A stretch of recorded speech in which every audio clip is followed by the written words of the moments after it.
Now, today in today's tutorial, what we are going to learn. So basically, we are going to adding suggestions during the search bar. Okay, in this tutorial, we will add list of programming language as suggestions, a list of programming languages. Okay, as suggestions to a search bar.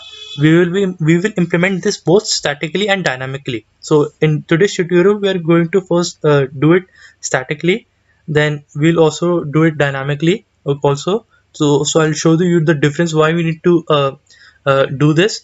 Okay, so this is the views.py file. Make sure you get this line from django.http import json response or http response. Okay, so let me define a function get query. Define get query, which takes request as a parameter. Request as a parameter, then q is equal to request dot get request dot get, yes, then return http response of q. So I have left this blank. Okay, so what you need to do, you can move to the urs.py file and define path is equal to get query, then views dot get query, and the name is equal to get query. So basically you will define get query. Okay, good. So now this is our form. Okay, so we have not defined the action. We can define the action. %url get query. So this looks good. So yes, good. So yeah, now this is our form. So basically we need to define suggestions during the search. So we'll define a list. First we'll do it statically. So I'll tell you how this works, what is the function. Then we will implement this dynamically. So I'll tell you the difference of why we should what is the difference of doing it statically and dynamically. So yeah, here you can define a data list. Okay, and you can give id is equal to languages. I hope this is fine. So you can define option value is equal to python. Okay, uh, okay, you can have a option for the simplicity. I'll have a right now I'll do this way. Option value is equal to python. Then what we can do, option value is equal to python. We can do PHP as well. Good, right? Then we can do option value is equal to PHP. Then option value is equal to Perl. Good. Then option value is equal to Perl. Then option value is equal to, let me have a programming. Okay, good. Then I'll do one thing. Option value is equal to C.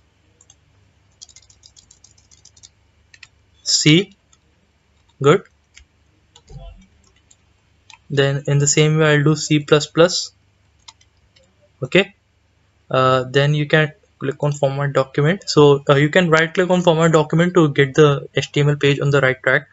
Okay, then so this is the option value is equal to C++.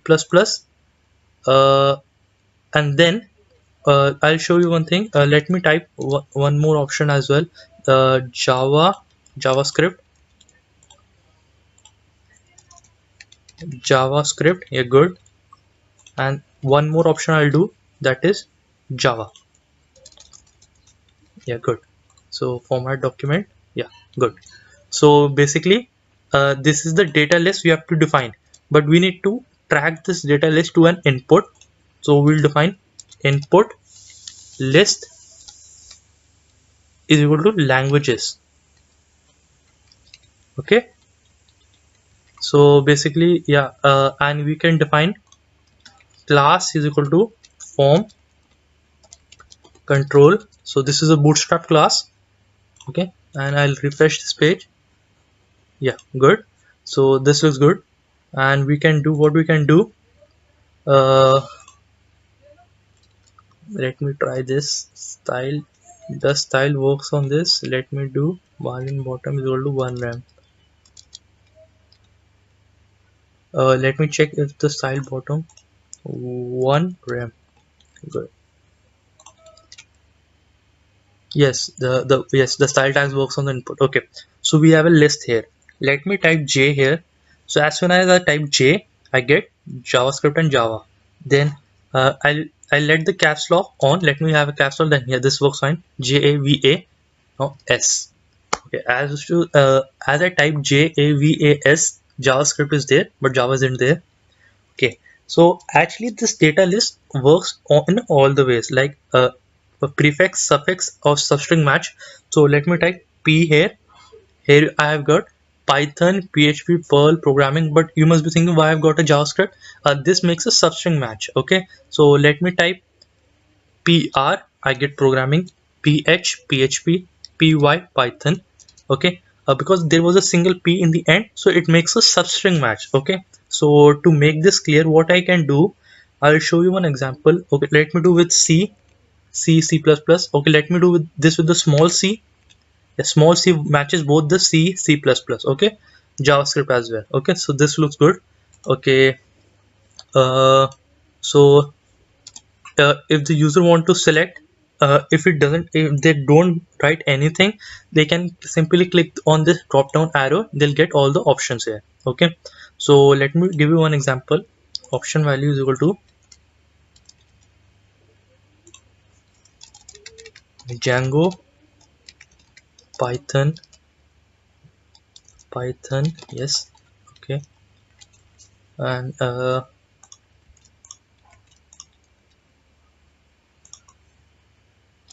one option I would give you,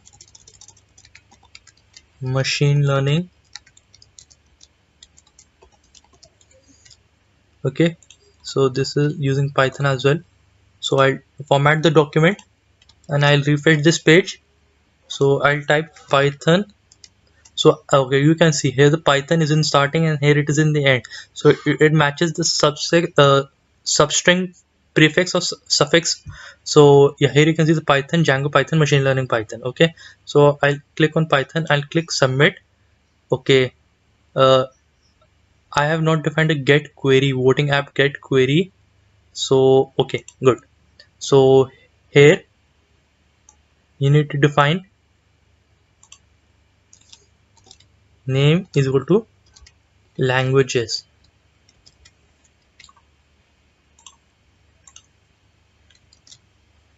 Okay, so I'll do Python. Yes, language is equal to Python. Then I'll define languages here. So this should work. Now this should work, I hope. Yes, now it works perfectly fine. So I have returned an HTTP response. So but now here you can see we did all this statically. So we can't keep on typing this option value, option value, option value. Maybe there might be a point we have changed this list. There might be updation. So we need to change this. We'll do this dynamically in the next tutorial. So I'll catch you in the next tutorial. Thank you guys.